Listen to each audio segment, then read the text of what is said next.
आपण पाहताय महाराष्ट्र खबर न्यूज। या बातमीचे प्रायोजक आहेत Shri Ganesh jewellers and Saraf production Pune.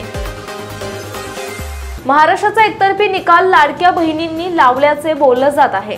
मतदानाची वाढलेली टक्केवारी ही लाडक्या बहिणींची असल्याचे दावे केले जात आहेत। अशातच या लाडक्या बहिणी नव्या सरकारचा पहिला हप्ता कधी येणार याकडे डोळे लावून बसले आहेत।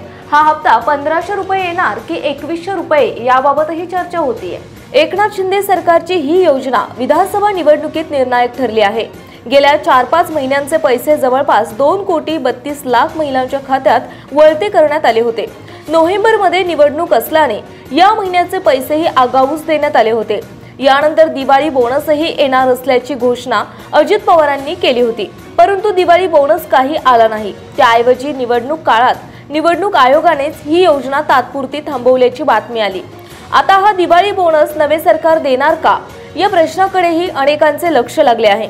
याचबरोबर या नव्या सरकारचा पहिला हप्ता 1500 रुपये की आश्वासन दिलेला 2100 रुपये असा येतो याकडेही सर्वांचं लक्ष आहे। शिंदे सरकारने प्रचार काळात ही योजना सुरूच राहणार असल्यावर जोर दिला होता।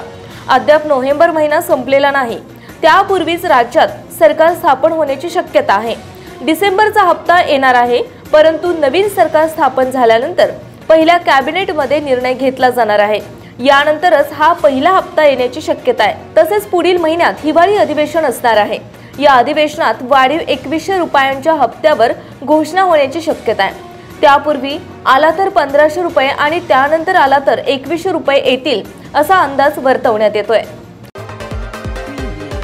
आपण पाहताय महाराष्ट्र खबर न्यूज।